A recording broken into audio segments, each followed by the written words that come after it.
যারা পর্নোগ্রাফিতে অ্যাডিক্ট হয় তারা কিন্তু চির অসুখী হয়, জীবনে আর কোনোদিন সুখী বা তৃপ্ত হইতে পারে না, তাদের ব্রেন ব্লো আউট হয়ে যায়, ব্রেন নষ্ট হয়ে যায়। এটা নিয়ে কথা অনেক লেখালেখি হয়েছে। তাদের ব্রেনটা আর স্বাভাবিকভাবে ফাংশন করতে পারে না, চিন্তা করতে পারে না। 2 নম্বর হচ্ছে তারা ভায়োলেন্ট হয়ে যায়, তাদের ওই উত্তেজনাটা প্রশমিত করার জন্য তারা যে কোনো কিছু করতে পারে। এই যে বললাম, রেপ, খুনাখুনি, মারামারি সবকিছু করতে পারে তারা।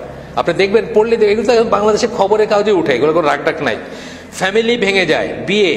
পর্নোগ্রাফিতে আপনার 5 মিনিটের একটা ইসের ভিতর যত কিছু এই সমস্ত জিনিসগুলো বাস্তব জীবনে কোনোদিন হয় না। বাস্তবে বউ এইভাবে বিহেভ করে না, একটা পর্নোস্টার যেভাবে বিহেভ করে এইভাবে করে না।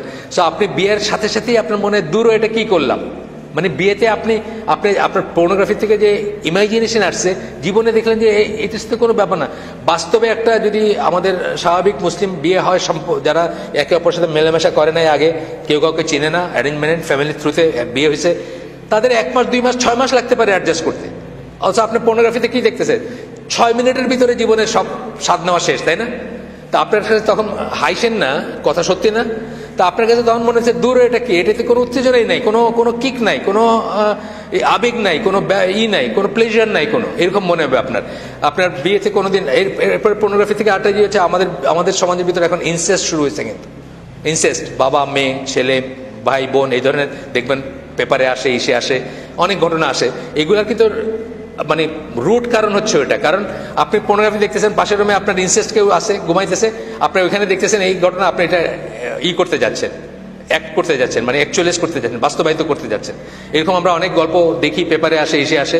তারপরে যে মানুষটা সে আনপ্রোডাক্টিভ হয়ে যায়, সে আর ভালো কোনো কাজ করতে পারে না, রেসপন্সিবল কোনো কাজ করতে পারে না, সে একটা নির্জীব মানুষ হয়ে যায়, জীবনী শক্তিহীন মানুষ হয়ে যায় over long period of time.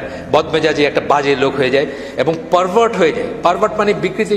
এই পর্নোগ্রাফির ব্যাপারটাই এমন যে আপনার কালকে যেটা দেখছেন আজকে আর সেটা তো ধরবে না, এটা একটা নেশার মতো ব্যাপার। মানে কালকে আপনি একটা সিগারেট খেয়ে হয়তো আজকে 2টা, তারপর 3টা, তারপর 10টা, তারপর 2 প্যাকেট, বুঝছেন না?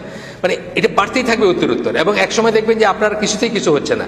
আমি শেষ করে দিই, যেহেতু নামাজের সময় চলে আসছে। সুবহানাকাল্লাহুম্মা ওয়া বিহামদিকা আশহাদু আল্লা ইলাহা ইল্লা আনতা আস্তাগফিরুকা ওয়া আতুবু ইলাইক।